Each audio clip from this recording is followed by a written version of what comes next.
Welcome to the Deep Dive. We dig into the sources you share, pull out the key insights, and we'll bring them straight to you. Yep, cutting through the noise. So today we're tackling something huge.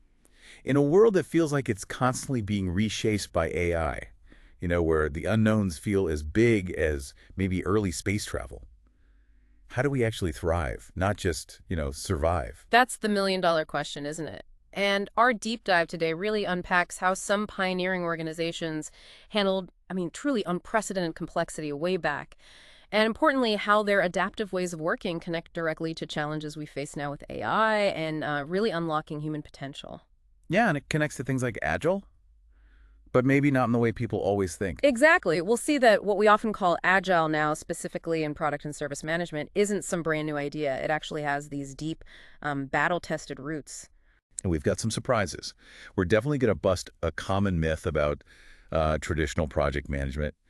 Plus, we'll look at how actual conflict can be like an engine for top teams, not necessarily a sign that things are broken. Right, if it's handled constructively, of course. So consider this your shortcut to understanding how effective product and service management evolved, and maybe more importantly, how you can apply some pretty timeless insights to your own complex challenges.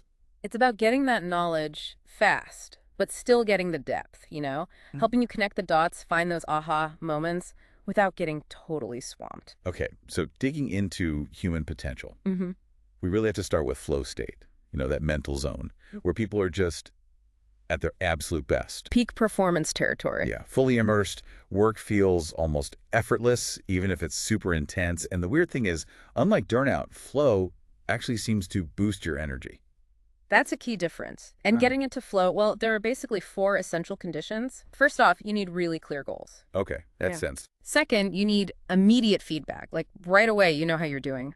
Third, the challenge has to pretty much perfectly match your skill level. Not too boring, not impossibly hard. The sweet spot. Exactly. And fourth, and this is crucial, you need full concentration, 0 distractions. Okay, those sound like, well, ideal conditions. But what's the real impact? Like on performance, what does the research actually say? Oh, the numbers are pretty staggering, actually. There was a McKinsey study, I think, that found people in flow can be up to 500% more productive. 500%. Yeah, and it's not just them. Department of Defense research found learning speeds jump by 240% to 500% in flow.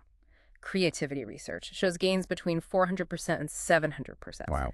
And the really amazing part is this isn't about like superhuman geniuses. These are just ordinary people working under the right conditions. And underneath it all, there's this powerful neurochemical cocktail happening in the brain, things like norepinephrine, dopamine, endorphins. It floods the brain, boosting focus, motivation, creativity, but also calming things down so you have sustained energy, not just burnout. That 500% gain is just mind-blowing. Mm-hmm. But it sounds fragile. You mentioned AI earlier. Yeah. How can AI, especially if it's poorly designed, just completely wreck these flow conditions? Oh, it's a huge risk. Think about this. There is this team, right? They rolled out a new AI assistant, supposed to help with documentation, free them up. Sounds good so far. Yeah, except it turned into what they called a needy toddler AI. It was pinging them constantly with helpful suggestions, cluttering up their digital workspace, offering feedback while they were trying to do deep work. Productivity just tanked. Frustration went through the roof. Ouch. And that little story shows perfectly how bad AI violates all 4 flow conditions. The outputs were ambiguous, so unclear goals. Responses were unpredictable, inconsistent feedback. The quality fluctuated wildly, making it impossible to calibrate challenge to skill. And the constant interruptions just shattered any chance of concentration. So it basically broke everything needed for flow. Completely. If you thought email and Slack were bad, poorly done AI makes those look like, letters delivered by transatlantic boat. Okay. But it's not all doom and gloom, Right. Can AI actually help create flow? Absolutely. It doesn't have to break flow. If you design it intentionally, it can amplify it. There are maybe 4 key principles for flow supporting AI. First, reduce cognitive load, meaning the AI should handle the background noise, organizing info, filtering out distractions, dealing with routine tasks quietly. Imagine an AI prepping all your meeting materials based on your calendar and notes. You just show up ready to think, not scramble. Okay, yeah, that sounds incredibly useful. Less prep time, more actual thinking time. Exactly. Second principle, manage interruptions intelligently. Instead of just blasting you with notifications, a good AI learns your work rhythms. Oh, It protects your deep work blocks, maybe batches up the low priority stuff, waits for a natural pause in what you're doing. It's kind of like good lighting or acoustics in a room you don't really notice it, but it makes everything work so much better. right. It becomes part of the environment, helping you focus without you even realizing it. Third, balance challenge and skill. Good AI adapts to you. So for someone more junior, maybe it offers some scaffolding like guidance or templates. Okay. But for an expert, it gets out of the way on the routine stuff and maybe even presents more complex, interesting challenges right at that edge where flow happens. That's a big shift from just a static tool. It actually flexes with your needs. Huge shift. Yeah. And fourth, deliver real-time contextual feedback. See, most AI tools work on this request-response thing, right? Yeah. You ask, it answers. That breaks flow. Yeah, it's an interruption. Right. Flow supporting AI integrates the feedback into the task itself. Like think of a spell checker you barely notice, or autocomplete that actually seems to understand what you're trying to type mid-sentence. The feedback becomes part of the rhythm, not a separate step. So this really requires a mindset shift then. Is AI just infrastructure, working silently in the background? Or is it more like a coworker, a creative partner? How should we think about that? Well, the truth is, it's kind of both. Sometimes it needs to be that quiet infrastructure. Other times, you want it collaborating directly. The key is designing it so it can operate in multiple ways, achieving what some call transparent integration. You give an example. Sure. Imagine an AI tool that looks at your team's deadlines, sees who's collaborating with whom, understands people's general work rhythms. Right. It could then proactively identify windows for deep work, and then automatically block calendars, maybe suggest deferring non-critical meetings, shield the team from low-priority pings during those blocks. Wow, that would be amazing. The result, more time and flow, fewer silly mistakes, better outcomes, and frankly, happier people. Because flow, remember, it's fragile, super easy to break, takes effort to get into, and once you're knocked out of it, it can take, 20 minutes or more just to get back? That cost adds up incredibly fast across a team or organization. So it really comes down to a fundamental design choice, doesn't it? The companies that get this right won't just have fancier AI, they'll have teams performing at a completely different level. Absolutely. Think about Toyota, Yeah. how they designed those parts carts on the assembly line, the ones that anticipated which part the worker needed next. Right. That seemingly small thing boosted productivity and quality hugely because the system reduced the worker's cognitive load. That's flow, enabled by smarter tools that understand the situation. AI can destroy flow, no question, but design it with care, with human performance in mind, and it can absolutely amplify it. Okay, so with flow is this, like bedrock for performance. Let's pivot a bit. How does this connect to the history, to how we learn to manage really complex work, like product and service delivery? Yeah, great transition. Let's think about something relatable. Have you ever tried to plan a really complex trip? Like every detail mapped out. Oh, yeah. And then something always goes wrong. Yeah. Road closed, restaurant shut. The plan just falls apart. Exactly that feeling. Now take that feeling, that complexity, and scale it up massively. That's what NASA was facing in the 1960s with the Mercury program. Putting people in space for the first time. Right. Literally trying to plan a journey beyond Earth's atmosphere when nobody had done it before. The complexity was just off the charts.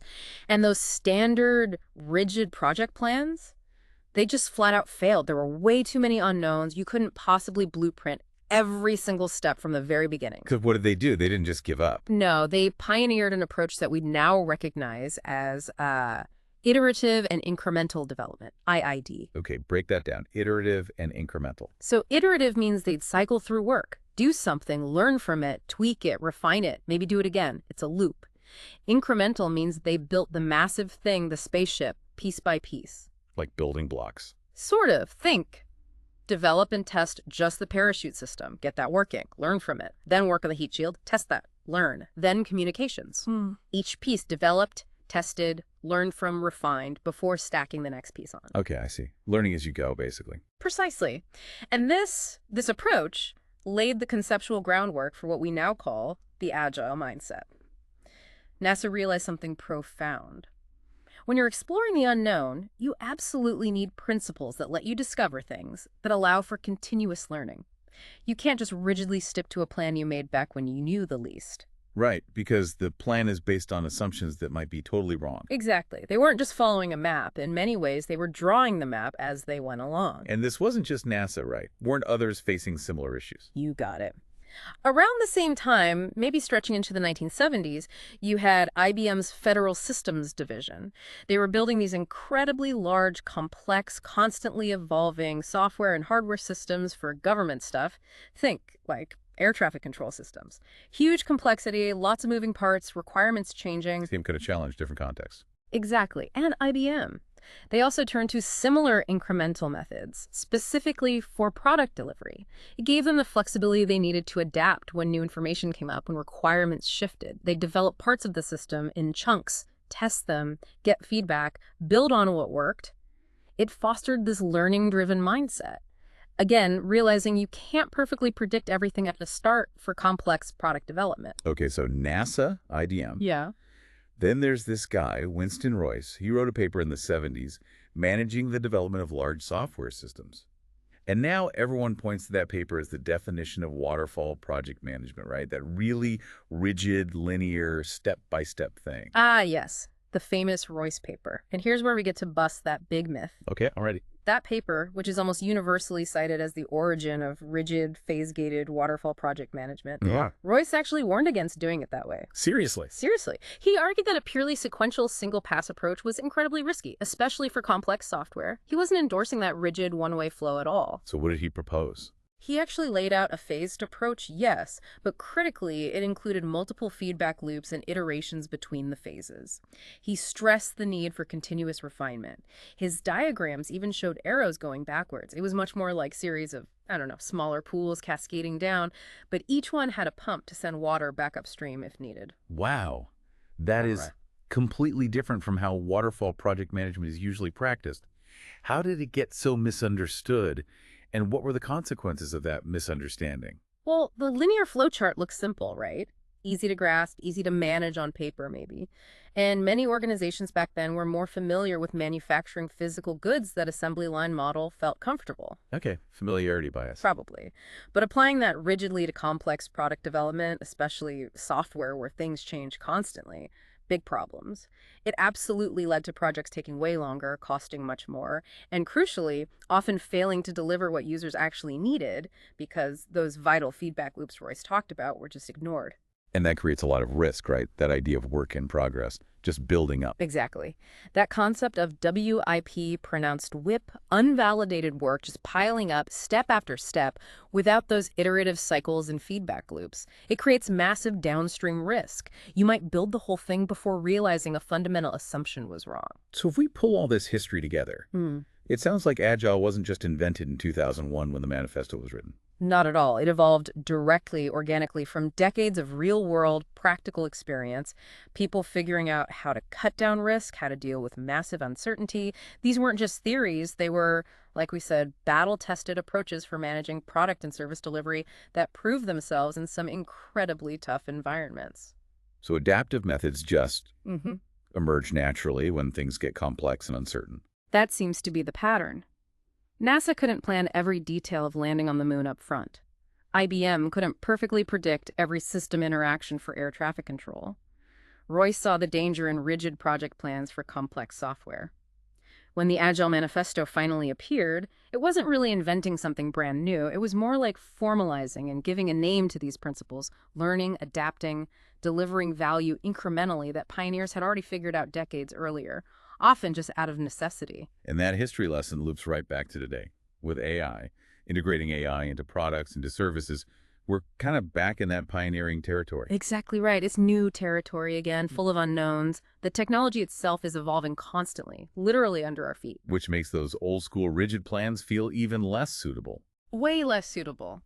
That's why these incremental adaptive approaches are proving so valuable for AI integration now. Trying to define every single interaction, every possible outcome up front, it might not even be possible.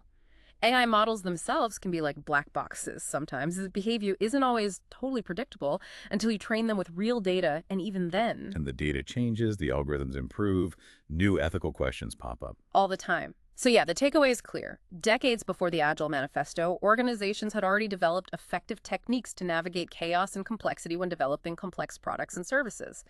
Agile isn't some fad. It's built on decades of solid, proven effectiveness in that specific context. That's a really powerful reframe. These adaptive practices aren't just trendy buzzwords, they're timeless strategies. They work whenever you need to prioritize learning, experimentation, responsiveness, rather than just sticking blindly to an initial plan. It really is about building the path as you discover the terrain.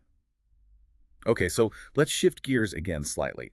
We've talked individual flow, we've talked historical adaptation and product management. Let's talk about teams. Specifically, this idea of anti-fragility comes from Nassim Taleb. That's the one. And it's different from resilience. Most people talk about resilient teams, teams that can take a hit and bounce back to where they were. Right, snap back into shape. Anti-fragile teams go further. They don't just survive stress or volatility, they actually get stronger because of it. They don't just bounce back, they bounce forward. Think about lifting weights. Your muscles get stronger from the stress.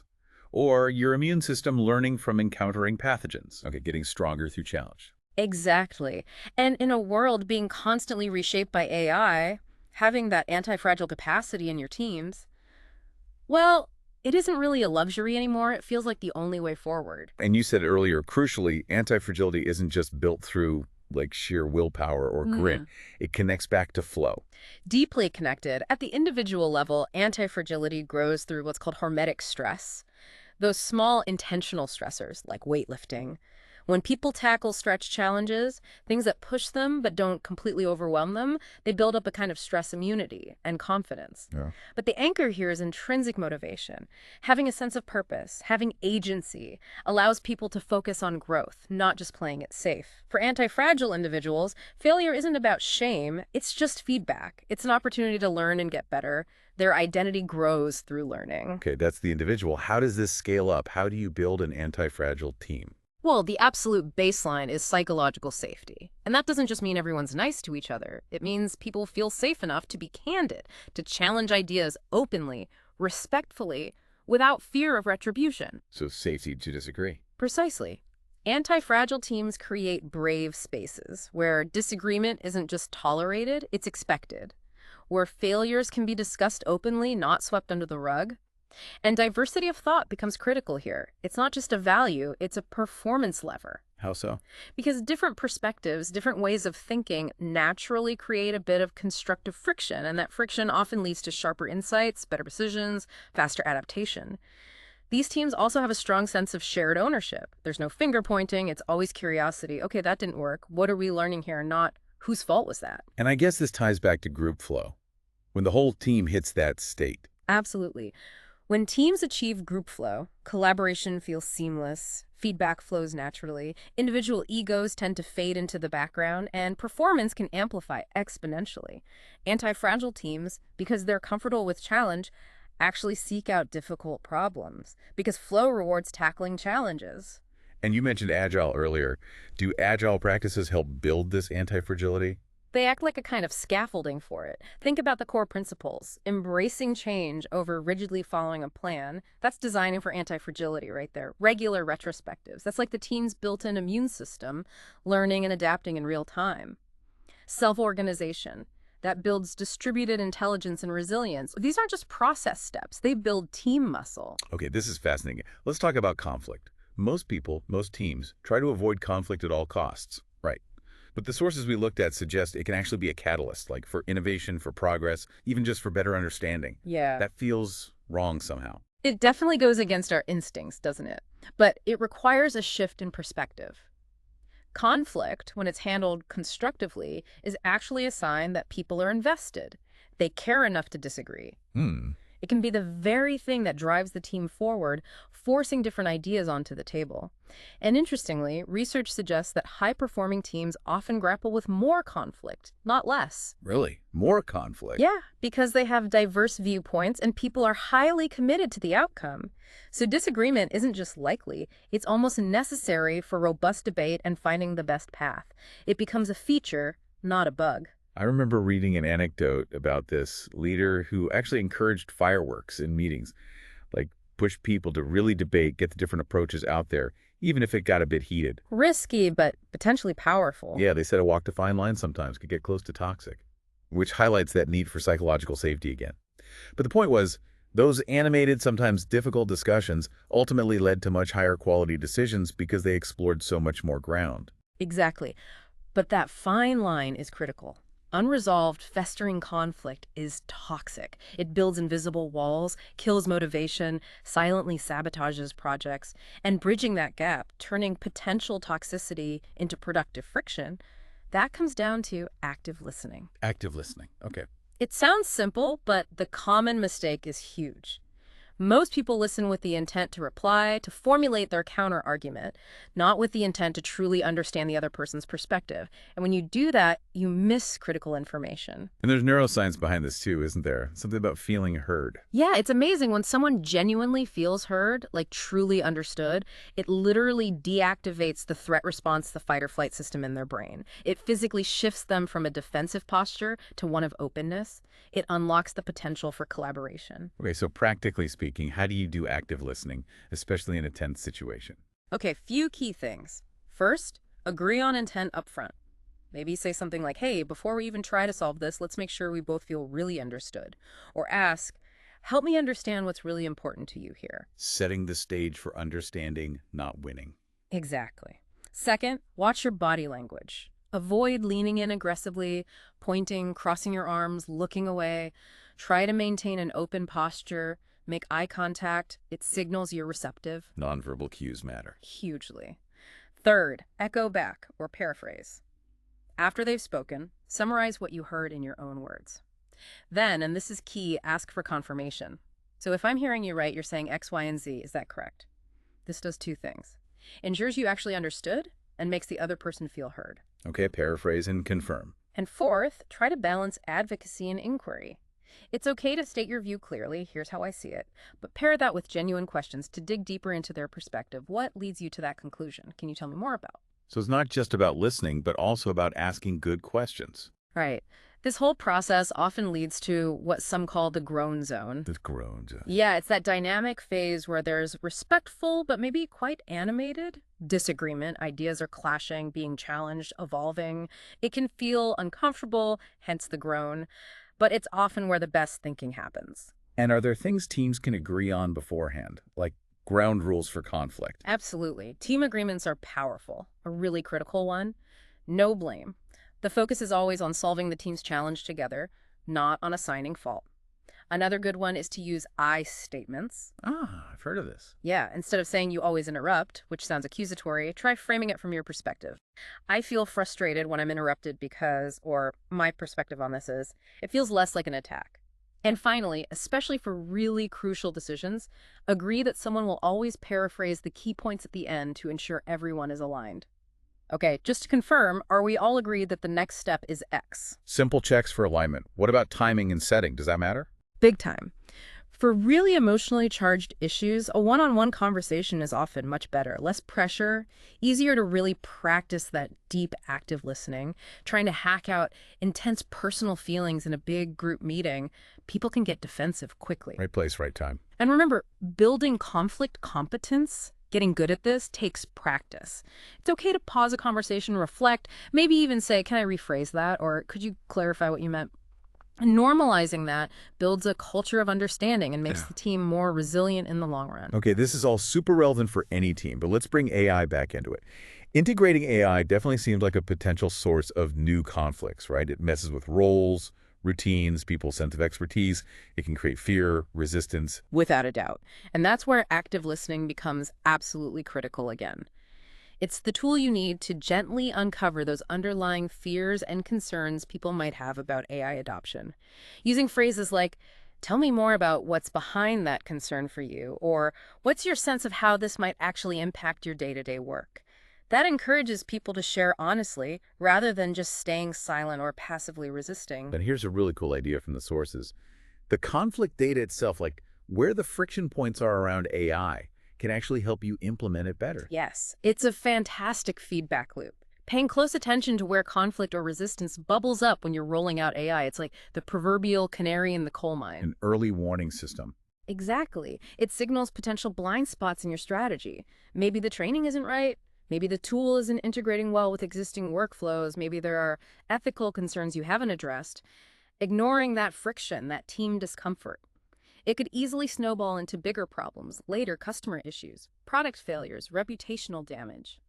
based on listening to that friction isn't just about keeping the team happy. It's fundamentally about ensuring the product or service succeeds. It tells you about the WIP, the hidden work, and potential roadblocks. It can literally save you time, money, and headaches down the line. So ultimately, AI isn't just about automating the boring stuff. It's about changing what's possible, potentially freeing us humans up for more of that creative, complex, ambiguous, value-adding work. The kind of work where flow really thrives. Okay, so let's try and wrap this up. What does this all mean for you listening? We've journeyed through the power of flow for hitting peak performance. That amazing state of energized focus. We dug into the surprisingly deep historical roots of adaptive product and service management, what many now call agile, showing it's not new, but evolved from necessity. Right, from NASA to IBM to Royce's actual message. We talked about anti-fragility, building teams that don't just bounce back, but bounce forward stronger, especially crucial now. Growing through stress, not just enduring it. And finally, the transformative power of conflict, but only when it's navigated constructively, using tools like active listening. Turning friction into fuel. These aren't just, trendy management buzzwords. They're really timeless strategies for dealing with complexity and uncertainty. And they feel especially relevant in this AI-accelerated world we're in now. It really is about building the path as you discover the terrain. So here's maybe a final thought for you to chew on. How might you rethink your approach the next time you're facing a really complex, really uncertain challenge? Maybe it's launching a new product or improving a service or even just a big personal project. What could you potentially learn by trying a more adaptive, iterative path, really leaning into that discovery process instead of demanding, rigid certainty right from the start? And if you found this deep dive useful and you want to go deeper, we definitely invite you to explore further.